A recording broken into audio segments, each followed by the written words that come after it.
नमस्कार मित्रों, स्वागत करते हैं एक बार फिर से आपका अपने चैनल जेवी डिवोशनल में। जो भी हमारे चैनल पे नए हैं, प्लीज हमारे चैनल को लाइक, शेयर एंड सब्सक्राइब करना ना भूलें और वीडियोस आपको रेगुलरली मिलती रहे उसके लिए बेल नोटिफिकेशन जरूर दबाइए। फिलहाल बात करते हैं पिछले एपिसोड की। तो पिछले एपिसोड में हम लोगों ने देखा कि किस प्रकार से शनि देव ने अश्विनी कुमारों का पता लगा लिया है और ऋषिवर से जब उन्होंने अश्विनी कुमारों को मांगा है तो ऋषिवर ने कहा कि नहीं, मैं ये अश्विनी कुमार आपको नहीं दे सकता। क्यों? क्योंकि ये सूर्यदेव ने मुझे प्रसाद स्वरूप दिए, या फिर महादेव का प्रसाद है ये जो सूर्यदेव के माध्यम से मुझे प्राप्त हुआ है। वहीं दूसरी तरफ हम लोगों ने देखा कि किस प्रकार से बजरंग बली तो सूर्यदेव ने मना कर दिया कि मैं तुम्हें शिक्षण नहीं दे सकता, क्योंकि मैं अभी अस्वस्थ हूँ और जब मैं स्वस्थ हो जाऊंगा तो मैं इस बारे में विचार करूंगा। अच्छा, हनुमान जी इस बात से बड़े चिंतित हो गए हैं कि कहीं ना कहीं सूर्यदेव ये बहाना तो नहीं बना रहे, क्योंकि मुझे वो शिक्षा देना नहीं चाहते हैं। इसीलिए वो काकोल को ये बोल रहे हैं कि मुझे इस बात का उत्तर दो। और इतनी बार ये बोल चुके हैं कि काकोल को ऐसा प्रतीत हो रहा है कि अब उनके मस्तिष्क में जगह शेष नहीं है और कुछ नहीं। कानों से खून निकल आएगा कुछ एक क्षणों, क्योंकि हनुमान जी इनको बांध कर सुना रहे हैं। अच्छा, बोला काकोल ने कि मेरे सभी प्रश्नों का उत्तर मुझे शनि से मिल जाता है और मुझे वो पर्याप्त है। आपको भी शायद मेरे प्रश्नों का या आपके प्रश्नों का उत्तर शनि से प्राप्त हो, ऐसा वो बताना चाहते हैं। अच्छा, इस एपिसोड में काफी कटिंग है तो हमें देखने को ये भी प्राप्त हुआ कि महर्षि ने शनिदेव पर हमला कर दिया है और अश्विनी कुमारों ने उन्हें ठीक भी कर दिया। और यहीं पे एक चीज पता चली कि अश्विनी कुमार के अंदर ये दिव्य गुण जो हैं वो उनके पिता सूर्यदेव यानी वैद्य राज से मिले। सूर्य में इतना तेज होता है कि वो वैद्य के रूप में कार्य कर सकता है। चलिए फिलहाल शुरू करते हैं एपिसोड 182 पार्ट 2। ये मेरे परिश्रम का प्रसाद है। सूर्यदेव ने ही सौंपा है मुझे और इन पर मेरा अधिकार है। तो यार साउथ की मूवी में सब फील आ रहा है। ले जा गिरता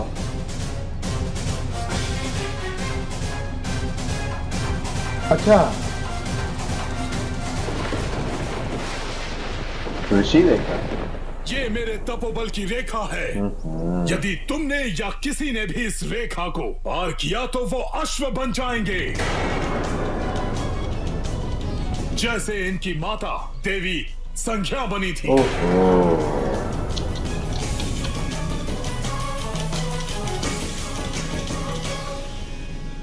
यदि मैं चाहूं तो इसी पर इस रेखा को नष्ट कर सकता हूं, परंतु यदि मैंने ऐसा किया तो आपके तपोबल का अपमान होगा। परंतु आपको न्याय के मध्य बाधा बनने का दंड अवश्य मिलेगा। और मुझे प्रतीत हो रहा है कि अश्विनी कुमारों को उनका स्थान दिलाने से पहले आपको एक सीख देना आवश्यक है। अभी मैं जा रहा हूं, आता हूं, परंतु लौट कर आऊंगा आपको मार्ग पर लाने के लिए।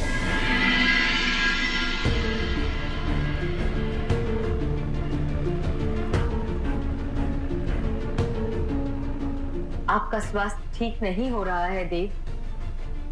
हर दिन सूर्यास्त के पश्चात आप और भी अधिक दुर्बल अनुभव होते हैं मुझे। ओहो, कुछ नहीं होगा मुझे, मैं ठीक हो जाऊंगा छाया, शीघ्र ही स्वस्थ हो जाऊंगा।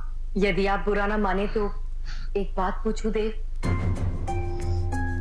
आज से पहले आपसे दूर रहकर भी इतनी अधिक दूरी कभी अनुभव नहीं हुई मुझे लगता है कि आपका रोग शारीरिक नहीं है, कुछ है जो आपको भीतर से तोड़ रहा है और इसी कारण आपका स्वास्थ्य ठीक नहीं हो पा रहा है।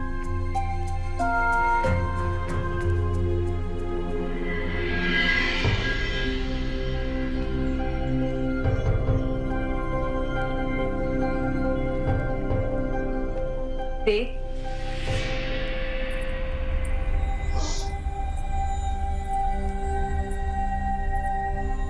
मेरे सामने अपने मन का बोझ उतार लीजिए देव। अच्छा, ये देवी छाया विश्वास कीजिए, हमें छाया आपको बोला हल्का लगेगा। मां सूत्रा जैसे देवी संज्ञा यदि ऐसे मुझ पर कैसे विश्वास है तो बताइए वो क्या व्यथा है जो आपको अंदर ही अंदर खाए जा रही है।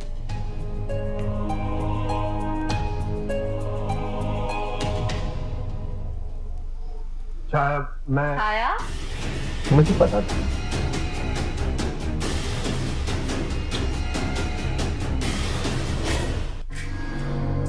सूर्यदेव को औषधि लेने के बाद विश्राम करने की आवश्यकता है छाया। हम यहाँ यदि इसी प्रकार इनसे बातें करते रहेंगे तो ये विश्राम नहीं कर सके। हमें यहाँ से चलना चाहिए। चलो छाया।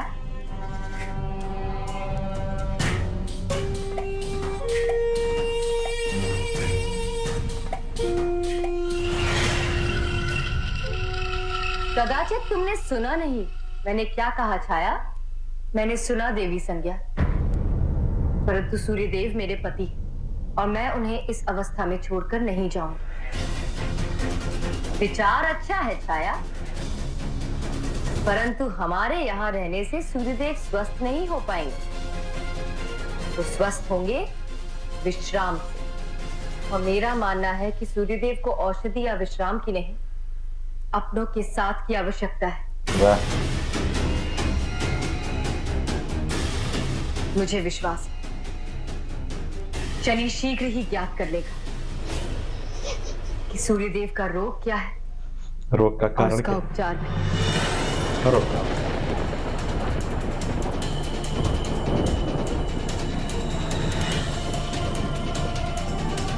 बता दे।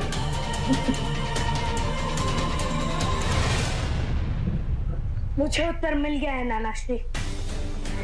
सूर्यदेव की ऊर्जा ह्रास का कारण वो घटनाक्रम है जिसमें उन्होंने देवी संज्ञा का श्राप भंग किया, और अश्विनी कुमार उस घटनाक्रम के परिणाम है और सूर्यदेव की ग्लानि का कारण भी। उचित कहा शनि।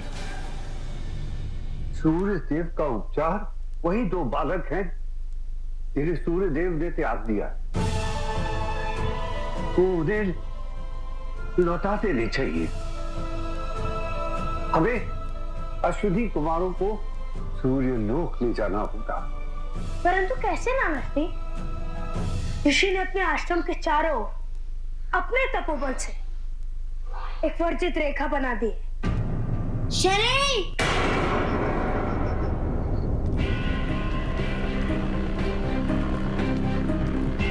दिन भर से ढूंढ रहा हूं मैं तुम्हें। क्या बात है काकुल? वो हनुमान कह रहा था कि उसे सूर्यदेव के संकट का हल ढूंढना है। मिल गया वो रेखा पार करने वाला। तुम मुस्कुरा क्यों रहे हैं नाना श्री? क्या मैंने कोई उपहास किया? नहीं, मैं उपाय बताया। एक समस्या का हल दिया है तुमने काकुल। हनुमान से जाकर कहो कि यदि शनि और हनुमान एक दूसरे के सहायक हो जाए तो प्रत्येक संकट का हल पाना संभव है। वाह।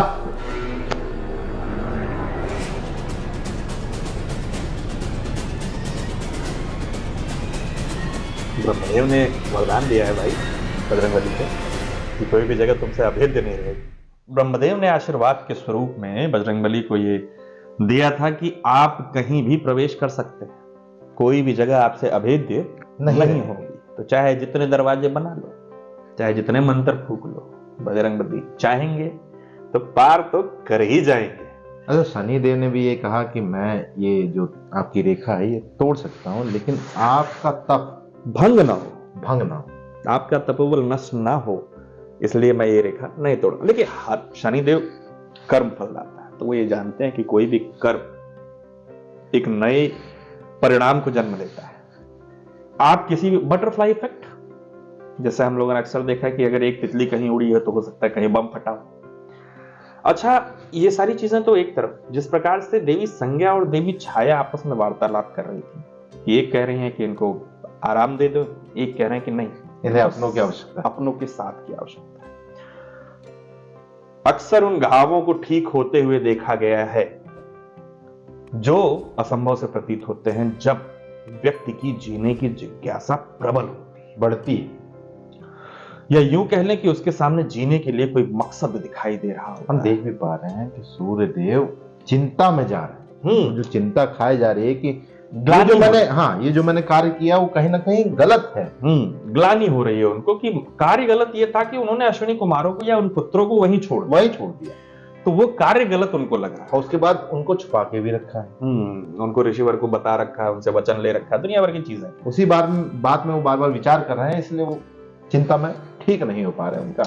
ये चिंता उनकी बजरंगबली किस प्रकार से पार लगाएंगे और किस प्रकार से शनिदेव ये सारा प्रकरण निभाएंगे, ये तो हमें एपिसोड में यही पता चलेगा। तो डायलॉग बहुत अच्छा था कि जहां पे हो जाए शनिदेव और हनुमान जी एक, वहां निपटा देंगे एक से एक। तो चलो फिलहाल इस एपिसोड को करते हैं समाप्त, शीघ्र ही मिलेंगे नए के साथ, तब तक के लिए राधे राधे।